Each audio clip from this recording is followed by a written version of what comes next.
Muy buen día, querido Ernesto, querida Violeta, equipo Rompeviento y audiencia. Me da gusto saludarlo. Igualmente, doctor Hugo López Gatell, gracias y gracias por este tema que vamos a tratar, que es bien, bien interesante. Pues Gracias. es un tema que había estado, doctor Hugo López-Gatell, Violeta, vamos a meterle a este tema, vamos a meterle, y parece ser que hubo ahí alguna telepatía con el doctor Hugo López-Gatell y la doctora Violeta Núñez, así que entre doctoras y doctores te veas. Pero este tema, salud ambiental, una asignatura pendiente, ¿qué debemos entender, doctor Hugo López-Gatell, por salud ambiental? Muchas gracias por tratar este tema que también lo han tratado en otras perspectivas a lo largo del tiempo, desde luego con la amplísima y sólida experiencia de Violeta en el campo de la economía ambiental o de las bases estructurales del cuidado del medio ambiente o su daño, ha estado muy presente en Rompeviento. Yo quisiera aportar uno de sus perspectivas o matices o ángulos, que es el tema de la salud ambiental, y se refiere a las consecuencias que puede tener sobre la salud humana, ya sea en forma individual, pero suele ocurrir en forma absolutamente generalizada,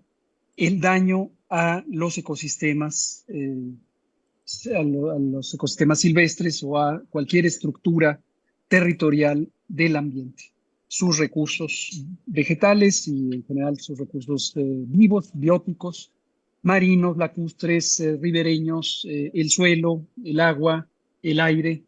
todo lo que nos rodea. Y ayer tuve el gusto y enorme satisfacción de participar en la primera sesión de un seminario, y es parte de lo que quiero comentar con el público, un seminario nuevo que se llama Seminario, pues comentábamos sobre salud ambiental, una asignatura pendiente, y quiero empezar anunciando que ayer se presentó en la Facultad de Derecho de la Universidad Nacional Autónoma de México la primera sesión de un seminario que se llama Seminario de Investigación e Incidencia Transdisciplinar, que organiza un colectivo de personas provenientes del sector académico, de la UNAM y organizaciones comunitarias de regiones que han estado afectadas por problemas sociales que tienen que ver con este daño al medio ambiente. El seminario va a tratar múltiples temáticas, pero el de ayer se tituló Justicia Socioambiental. Y quiero reconocer y destacar el liderazgo que tiene en la organización de este seminario y su conducción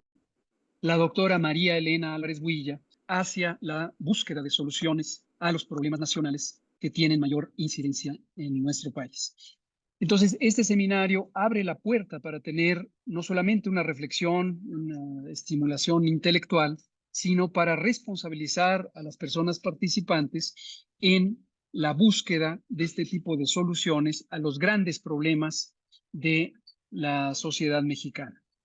Ayer se hablaba de justicia socioambiental, una serie de investigadoras e investigadores fueron presentando resultados del trabajo que han hecho por muchos años y en todos los casos, no me detendré en ninguno en particular, muestran con enorme consistencia las consecuencias que tiene en contra de la salud la contaminación ambiental en México. Se destacó, como se ha hecho en otras reuniones semejantes, el daño que ocurre o que ha ocurrido por décadas, sobre todo en las cuencas ribereñas del país y en particular en tres ríos, el río Atoyac, el río Tula y el río Santiago o Lerma Santiago, que son posiblemente los más afectados. Este mismo colectivo es el que ha impulsado desde hace años el reconocimiento de territorios extensos que están principalmente en la meseta central mexicana, que se denominan regiones de emergencia sanitaria y ambiental, precisamente por la complejidad y profundidad de este daño ambiental determinado socialmente con consecuencias para la salud. Ahora, tomando en cuenta eso, también quiero destacar que una de las contribuciones más brillantes y más valiosas que escuchamos ayer en el seminario fue la voz de compañeras que viven en esas cuencas ribereñas, en particular ayer compañeras que viven en la cuenca del río Atoyac, en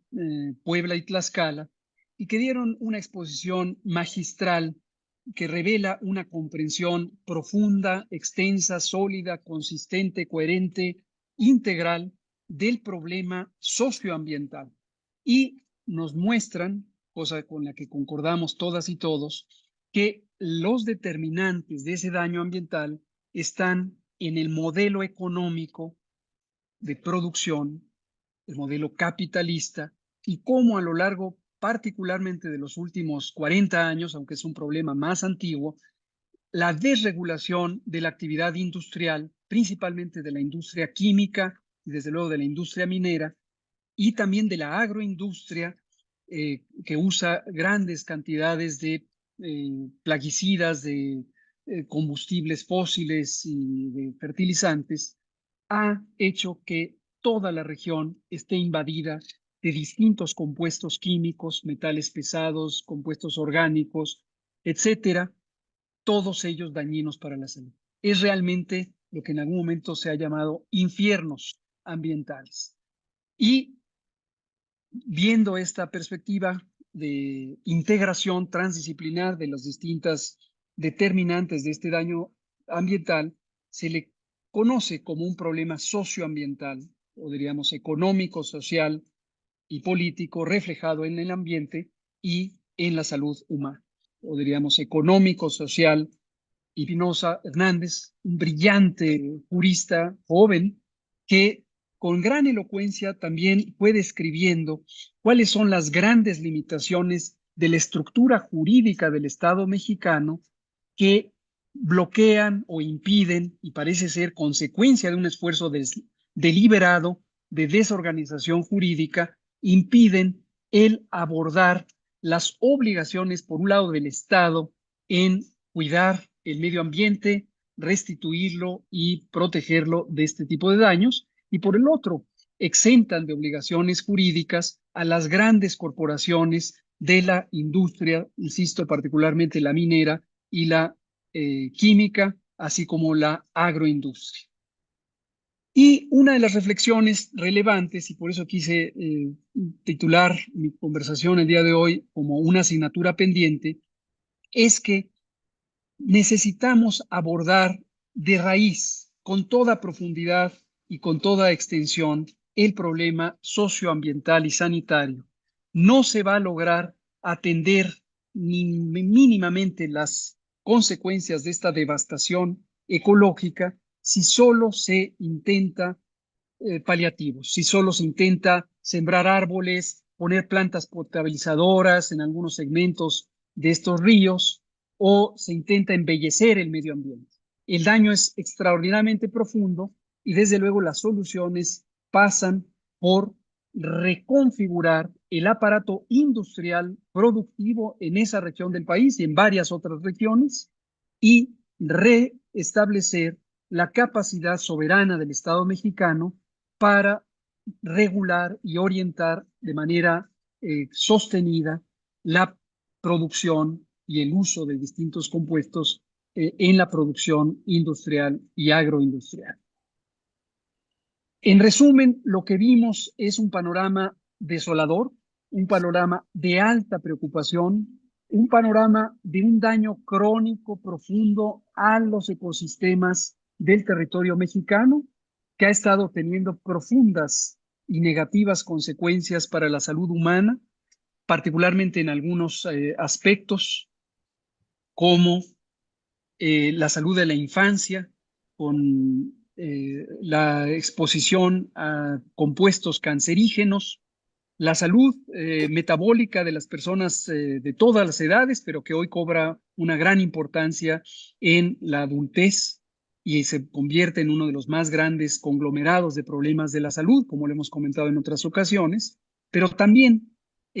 problemas inmediatos que han ido acortando la vida y la calidad de vida de las personas. Entonces, esa es la perspectiva, y yo vuelvo a expresar mi entusiasmo, mi confianza en que en este segundo ciclo del proceso de transformación con el impulso de nuestra presidenta, la doctora Claudia Sheinbaum, se esclarezcan las responsabilidades y sobre todo se evite lo que es un riesgo continuo y muy profundo, que es este desdibujamiento de la intención política cuando las decisiones empiezan a pasar a los siguientes niveles jerárquicos de la burocracia nacional, en el gobierno federal y en los gobiernos de los estados, por supuesto también en los municipios. Muy pronto, en cuanto se desciende un solo piso de la burocracia, es decir, de la presidencia hacia abajo, empezamos a ver falta de voluntad, falta de capacidad de interacción interdisciplinar, intersectorial, con otras secretarías de Estado, y también la penetración de los intereses del poder económico, que es sumamente poderoso y sumamente bien organizado para sus fines, que son el enriquecimiento desmedido a costa del daño de la salud de las personas. Entonces, siempre debemos mantener la alerta, y un rayo profundo de esperanza es la participación de las organizaciones sociales que viven el problema, que han tenido ya pérdidas por decenas o centenas de personas en sus familias, en sus comunidades, y que tienen la carga del daño que esta contaminación ambiental ha provocado. Entonces, la vigilancia, la proactividad y la capacidad de organizarse de estas comunidades es, yo diría, el motor principal de lo que nos puede dar esperanza para una transformación profunda. Pero no perdamos de vista, es una obligación del Estado Nacional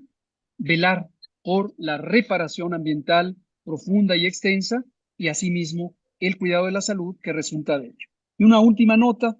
ahí no van a ser relevantes ninguna acción médica, es decir, la atención individual de la salud de las personas, porque el problema es monumental, como también es el problema de la salud alimentaria que hemos mencionado ya en este espacio en múltiples ocasiones.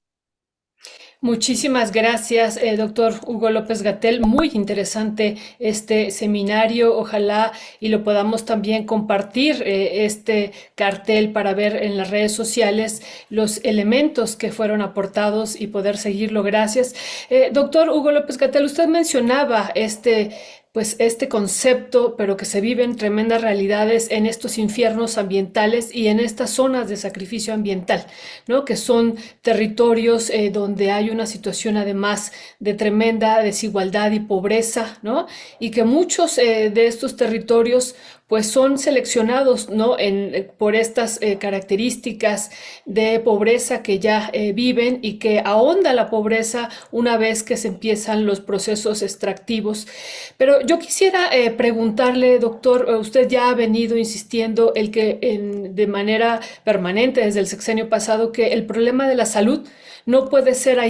abordado de manera aislada, ¿no? Tiene que tejerse, por ejemplo, con esto que nos está diciendo, con la salud ambiental, porque no puede haber alguien sano físicamente si lo que está respirando es cianuro, por ejemplo, ¿no? O no puede haber alguien sano si está viviendo con una toxicidad tremenda, como usted ya nos lo estaba comentando con estas experiencias que compartieron el día de ayer las compañeras. Y en ese sentido, entonces, ¿cómo estaría este seminario y cómo sintetizaríamos con esta propuesta que también está multidisciplinaria, ¿no? Que la vemos en el cartel, pero usted ya nos lo estaba comentando, donde se teje pues el tema de la ciencia, el derecho, la salud y la ecología, doctor Hugo López-Gatell? Muchas gracias, Violeta, por enunciar de manera tan clara dónde están estas grandes necesidades. Y efectivamente coincido con la perspectiva. El gran desafío es el poder trabajar de manera integral, de manera transdisciplinar. También al inicio del seminario, tanto la doctora Álvarez Builla como la doctora Ana María Cheto hicieron una elocuente exposición sobre el significado de la transdisciplina, y es esta perspectiva en la que podemos construir nuevas formas de generación del conocimiento y nuevas formas de traducción del conocimiento hacia soluciones concretas cuando hay una confluencia de las distintas disciplinas, y cuando superamos esta noción más convencional, tanto de la ciencia como del quehacer social o de la administración pública, de trabajar en compartimientos separados, cada quien en su campo, salud por un lado, leyes por el otro, ambiente por el otro, etcétera, etcétera. Raimundo Espinosa Hernández, este brillante y joven, talentosísimo abogado mexicano que cerró el seminario con una ponencia, explicaba de manera tanto panorámica como puntual eh, cómo la estructura jurídica del Estado mexicano pareciera bloquear de manera muy profunda la posibilidad de la actuación tanto ejecutiva como judicial del Estado para hacer valer los derechos sociales. Y subrayaba que en las leyes relativas al medio ambiente hay una serie de falacias que parecieran también intencionalmente fabricadas en las leyes para construir un discurso vacío, carente de toda posibilidad de aplicación real, porque está separado con respecto a la realidad vivida en cómo se estructura el sistema económico, el modelo de producción y desde luego la enorme dependencia económica que tiene México y lo tienen muchos otros países, tanto a la producción minera como a la producción industrial y agroindustrial. Entonces, cuando se intenta incidir para atender o cuidar o garantizar los derechos sociales, no hay manera porque la ley está enunciada de tal manera, en todo su articulado y desde su concepción general, está enunciada prácticamente para no poder cumplir eso. Y además está separado profundamente en las leyes ambientales y en los códigos penales, están estipulados los delitos ambientales exclusivamente con una perspectiva de los ecosistemas, que además carecen de personalidad jurídica en el Estado mexicano, como para que se les sean reconocidos per se sus derechos como ecosistemas. Cosa que sí existe en otros países, por ejemplo en Bolivia, cuando menos nominalmente, en el aparato desde la Constitución se le reconoce a la tierra como sujeto de derecho y esto parece ser una tendencia que ojalá vaya ampliándose en todo el mundo. Y nos decía Raimundo Espinosa Hernández, por el otro lado está la Ley General de Salud, donde se estipulan de manera muy limitada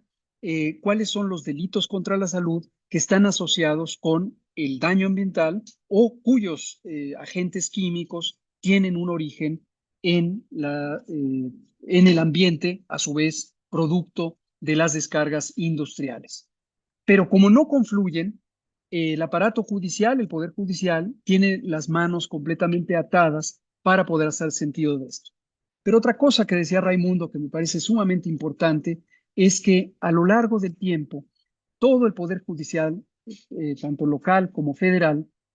ha ido trabajando sobre asuntos que nada tienen que ver con los grandes derechos colectivos, los derechos sociales, los derechos que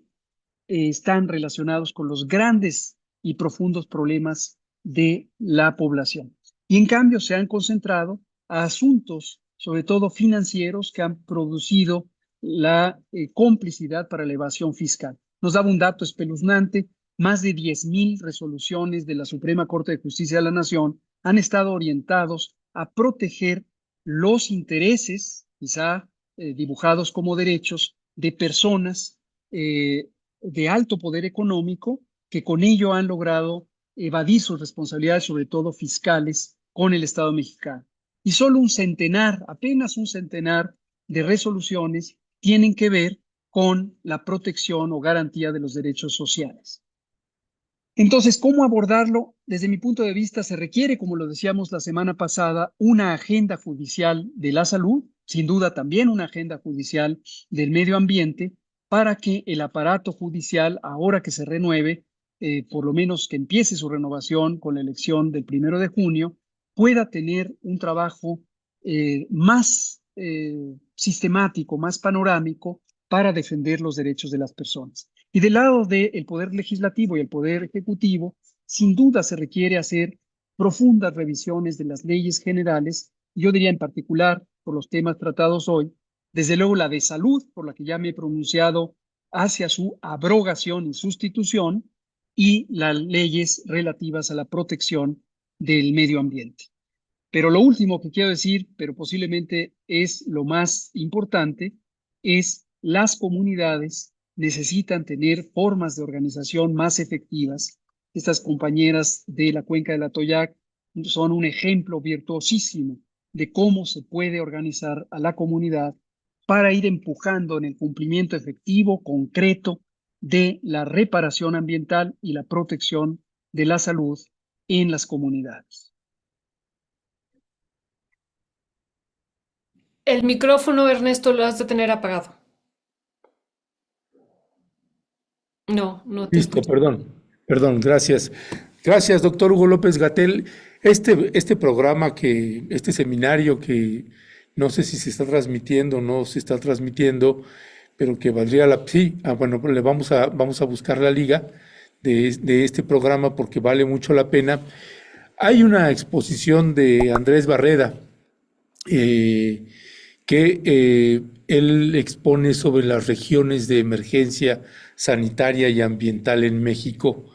y hace énfasis en la cuenca del Alto Atoyac. Pero cuando hablamos de regiones de emergencia, pues es eso, es una emergencia y ahorita viene un proceso de reforma al Poder Judicial, pero además estamos con el gobierno de la Cuarta Transformación de la presidenta Claudia Sheinbaum encabezando esta Cuarta Transformación. ¿Cuáles son esas regiones de emergencia que están identificando, que se abordaron ahí en este seminario, doctor Hugo López Gatell?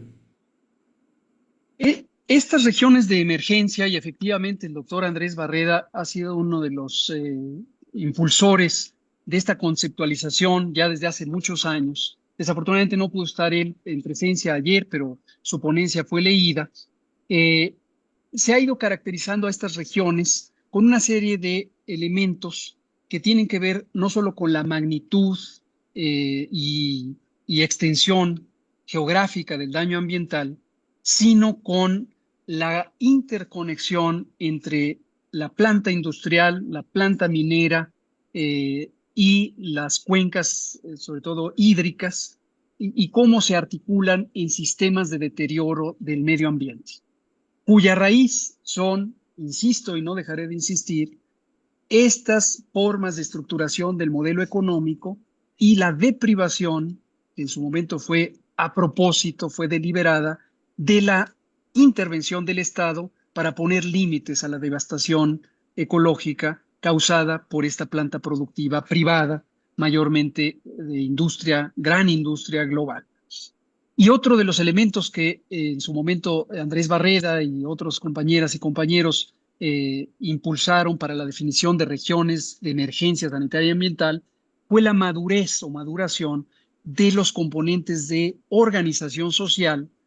porque consideraron que para tener un plan realista de remediación ambiental se requería tener un fuerte impulso protagónico, de hecho protagónico, por parte de las comunidades, por parte de las organizaciones comunitarias, para que no fuera una intervención poco de arriba para abajo en términos jerárquicos desde el Estado, sino naciera de la demanda bien articulada de las propias comunidades. Las regiones se sitúan principalmente, y ahí hay una serie de determinantes tanto geográficos como climáticos, como de organización de la planta productiva, y la geografía, particularmente la hidrología, es decir, la organización de los mantos de agua, en lo que el propio Barreda llama el eje neovolcánico, que es esta región de la meseta central de México. Prácticamente podríamos decir que es todo el trayecto del río Lerma-Santiago, todo el trayecto del río Tula, todo el trayecto del río Atoyac, y el énfasis, que además es donde está la mayoría de la planta industrial presente en el país, es desde Jalisco hasta Veracruz, desde San Luis Potosí hasta el norte de Oaxaca. Es decir, toda la zona central de México es donde está la mayoría de las regiones de emergencia sanitaria y ambiental. Hay otras cuencas como la del río Sonora, que en su momento este grupo de trabajo en donde participa Andrés Barreda y, por supuesto, Marilena Álvarez Builla, no habían incluido en la definición de las regiones de emergencia sanitaria y ambiental, RESA, pero a lo largo del sexenio pasado, en este trabajo conjunto que estuvimos haciendo, sugerimos que también la cuenca del río Sonora debía ser incluida como una región de emergencia sanitaria y ambiental. Muchísimas gracias, doctor Hugo López Gatell. Doctor, una situación que veíamos el dato que daba, a lo mejor ayer se actualizó, pero en febrero de 2025 el doctor Andrés Barreda eran de 80 regiones de emergencia sanitaria. Son 80 territorios donde se viven estos sacrificios ambientales realmente terribles. ¿Qué hacer ante eso, no? O sea, ¿qué sería una vez que ya tenemos este panorama y que vemos que es una situación compleja y que se requiere del análisis transdisciplinario y de la acción transdisciplinaria también? ¿Qué hacer, no? ¿Qué hacer también como Estado mexicano ante estas 80 regiones o más? Y conectándolo, doctor, con algo que nos preocupa y que ya se lo hemos planteado en otros momentos, pero que nos vuelve a preocupar a partir de lo que transcurrió el día viernes, ¿no? Que suponemos que la industria minera pagó un hashtag y lo hizo trending topic y que hablaba de la necesidad de conectar el Plan México con una extracción responsable. Y empezó nuevamente y además hubo un bombardeo así de imágenes vinculadas con el color del Plan México y con el color de Morena, con la necesidad de extraer, en este caso, los minerales, y hablaban de una minería consciente, de una minería verde, de una economía verde y de esta extracción responsable. Y eso como parte también del Plan México, y por eso damos el dato de las 80 regiones de emergencia sanitaria y ambiental que decía Andrés Barreda en febrero de este año, y que nos preocupa, ¿no? Nos preocupa que esto se pudiera ampliar aún más con este Plan México. ¿Qué decir sobre esto, doctor Hugo López Gatell? Muy pertinente lo que señalas, estimada Violeta. Pienso que volvemos a encontrarnos con eh, el mismo fenómeno que también mencionamos hace unas pocas semanas respecto a la industria de la comida chatarra y los refrescos, y su acercamiento deliberado con el secretario de Educación y el comportamiento del secretario de Educación de recibirlos, de promoverlos y de posicionarlos. Este fenómeno de lavado de cara, este fenómeno de lavado de imagen, la industria privada, que mayormente es la industria global, lo ha utilizado por muchas décadas en muchos lugares. Son estrategias muy bien configuradas, muy bien financiadas de propaganda y patrocinio que llevan a que proyecten una imagen menos dañina de la que en realidad tienen sus productos o sus procesos o la forma en que están organizados para extraer o explotar tanto los recursos naturales como explotar, desde luego, a las personas trabajadoras y a las comunidades para concentrar la riqueza y tener poco o ningún cuidado sobre los daños que ocurren hacia la comunidad, ya sea en términos ambientales, ya sea en términos sociales y económicos, ya sea en términos de salud. Estos modelos de lavado de cara tienen varios nombres que ya se conocen por muchos años, mayormente con el uso del lenguaje inglés, como greenwashing, que es el lavado de cara con dar la impresión de que tienen preocupación por el ambiente y cuidan el ambiente y son copartícipes junto con el Estado de cuidar el ambiente. O health washing, por la salud. Entonces, lo mismo es lo que hizo la industria de la comida chatarra global, que se acercó con el secretario de Educación hace unas semanas para hacer parecer como que ellos también les preocupaba la salud y los derechos de la infancia, y entonces querrían donar sus básculas y ayudar a este programa de salud en el sistema escolar. Y hay otras maneras, a veces hacen intervenciones filantrópicas, entre comillas, en la cultura, en la educación, etcétera. Todas son mascaradas. Este discurso de responsable, esta etiqueta de responsable, es un artilugio, es una falacia, es una trampa discursiva que la industria ha usado en otras partes del mundo y las quiere usar también en México. Lo usa la industria minera diciendo que es extracción responsable o minería responsable, para que entonces, con el solo uso de la palabra responsable, la gente perciba, es lo que pretenden y a veces lo logran, como que la minería es inocua, que no causa ningún daño, siempre y cuando se haga con responsabilidad. Lo usa la industria de la comida chatarra también cuando hablan de alimentación o producción alimentaria responsable. Lo usa la agroindustria a pesar de que es profundamente tóxica con sus plaguicidas y sus fertilizantes químicos, cuando habla de una agricultura responsable. Es una falacia, es un truco. Ahora, respecto a Plan México, también ya lo hemos comentado en otras ocasiones, si bien el Plan México pudiera estar cimentado, y no dudo que así sea, en las buenas intenciones de una presidenta con una visión política, social, soberana, de bienestar, de justicia social y económica para el pueblo mexicano, el Plan México muy rápidamente tiene la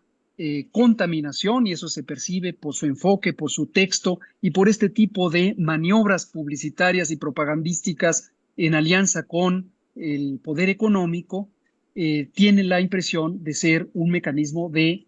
favorecer a los grandes capitales nacionales y transnacionales. Y vivimos un momento de complejidad, desde luego, en el territorio geopolítico y consecuentemente económico, porque con los distintos cambios económicos que van ocurriendo en el mundo, quizá emblemáticamente representados por esta ansiedad de aranceles que ahora ha puesto a diestra y siniestra el presidente de los Estados Unidos,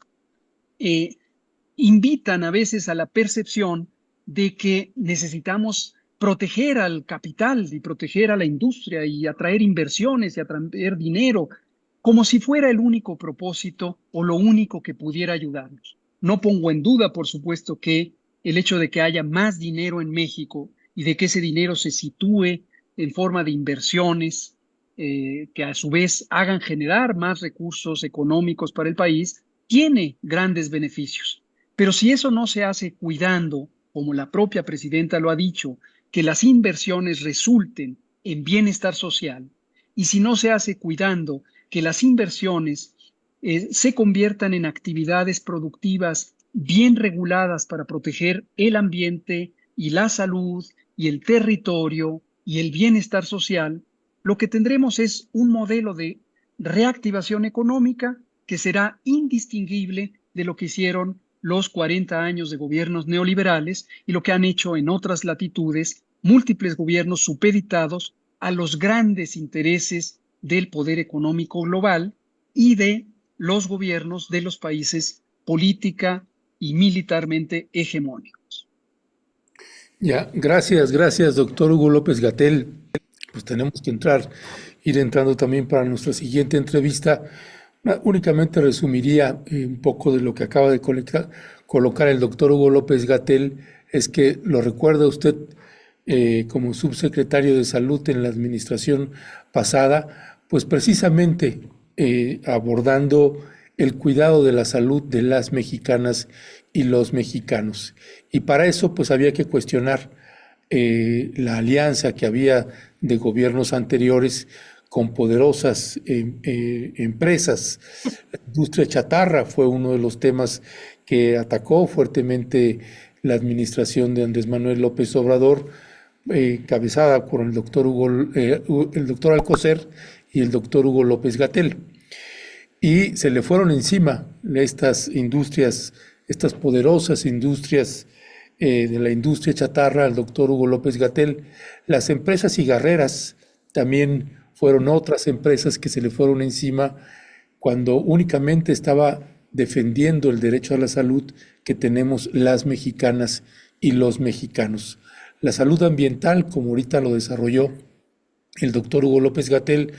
y donde pues ya se enfoca también el tema de la minería, pues es un tema fundamental e importante. Por eso el día del lunes, me parece, pues lo abordamos y Violeta tocaba esta campaña que están haciendo pues la poderosa industria minera dentro del Plan México, y que hemos señalado que es importante que el gobierno mexicano pues también clarifique quién está detrás de esta campaña, y también el partido Morena, porque todas las imágenes que le colocamos, todas las cuentas de Twitter que se abrieron, o X como se llame ahora, todas tenían el logo de Morena, y todos era por la 4T, con Morena sí, y todos somos Morena, y todos somos Claudia Sheinbaum, y bla, bla, bla, pues tiene mucho que ver con eso. Y literalmente va la vida de por medio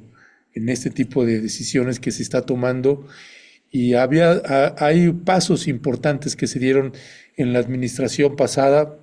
y lo que se está esperando es que en esta administración pues siga abriéndose esa grieta y que se termine con esa pesadilla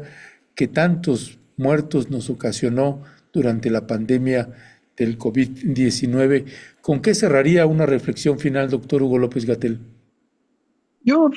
trato siempre cuando hablo de temas complejos y espinosos y dolorosos, como es esta cruda realidad de la devastación ambiental en México y sus consecuencias sobre la salud, trato de cerrar con una nota de esperanza. Y yo insisto, la nota de esperanza, por un lado, es la confianza que le podemos depositar a nuestra presidenta y su congruencia política, amparada en toda su trayectoria, y que ella en su momento tendrá que ir ejerciendo cada vez con mayor determinación para que todos estos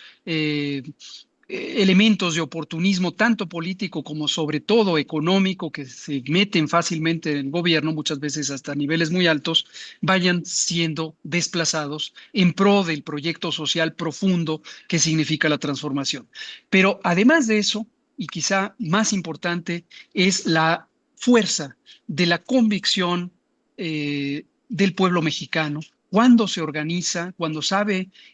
organizarse para trabajar en el diagnóstico y en la propuesta y en la demanda de soluciones específicas o muchas veces ejerciendo por sí mismo en una forma de autonomía social la resolución de los problemas puntuales que enfrenta. La contaminación ambiental, la proliferación de los puntos de venta de comida y bebida chatarra, y muchos otros problemas sociales que se pueden ir encontrando. La comunidad necesita organizarse y más allá de los distintos ritmos políticos que puede tener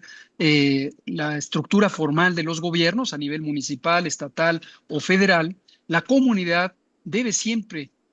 poder impulsar sus derechos, la defensa y la garantía de sus derechos, exigiéndoselos al gobierno, que finalmente cualquier nivel de gobierno solo es una representación de la soberanía que reside en el pueblo, y también ejerciendo acciones inmediatas y directas cuando esto está en posibilidad del pueblo. Y solo puede estar en posibilidad si el pueblo está organizado, si tiene claridad, si mantiene una actitud crítica respecto a la realidad y respecto a la conducta que puedan tener los distintos agentes, tanto políticos como económicos, como sociales, que en un momento tienen el poder y el control tanto de los recursos como de la vida de las personas. Muchísimas gracias, doctor Hugo López-Gatell, por ese mensaje de esperanza y coincidimos, el proceso organizativo es central en todo esto. Le mandamos un fuerte abrazo y nos encontramos la próxima semana y seguiremos este seminario y lo estaremos aquí publicando también el link para que podamos ver las intervenciones que hubo el día de ayer. Gracias y fuerte abrazo. Muchas gracias a ustedes. Hasta pronto. Gracias, doctor Gatell. A ver si nos puede conseguir el link de dónde se transmitió. Sí encontramos el link de la cuenta de X y ya lo publicamos, pero a ver si es posible tener el link de las transmisiones, pues sería interesante también para la audiencia. Gracias. Se los mando enseguida. Gracias. Gracias. Hasta pronto. Gracias.